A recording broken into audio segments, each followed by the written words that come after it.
আসসালামু আলাইকুম বন্ধুরা, কেমন আছেন সবাই? আশা করি আল্লাহর রহমতে সবাই অনেক ভালো আছেন এবং সুস্থ আছেন।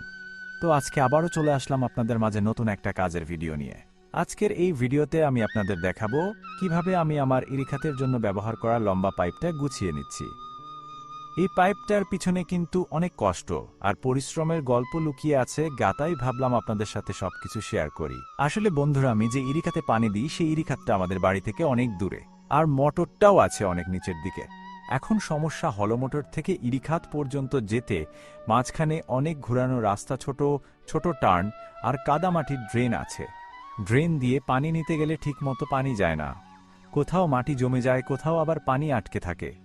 বিশেষ করে বর্ষার সময় তো অবস্থা আরও খারাপ হয়ে যায়। ড্রেন পুরো কাদা আর আগাছায় ভরে যায়, তখন অনেক কষ্ট করতে হয় পানি পৌঁছানোর জন্য।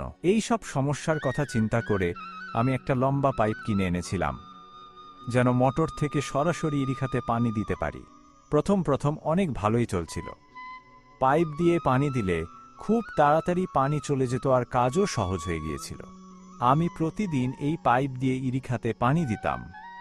অনেক সময় সকাল থেকে কাজ করতে করতে দুপুর হয়ে যেত, তবুও এই পাইপটাই ছিল আমার সবচেয়ে বড় ভরসা। কিন্তু কয়দিন ধরে অনেক বেশি বৃষ্টি হচ্ছে।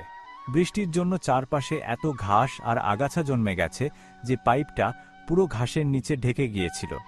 আমি ঠিকমতো দেখতেই পারিনি পাইপটা কোথায় আছে। পরে যখন খুঁজে বের করলাম, তখন দেখি পাইপটার অনেক জায়গা নষ্ট হয়ে গেছে। কোথাও মাটি চাপ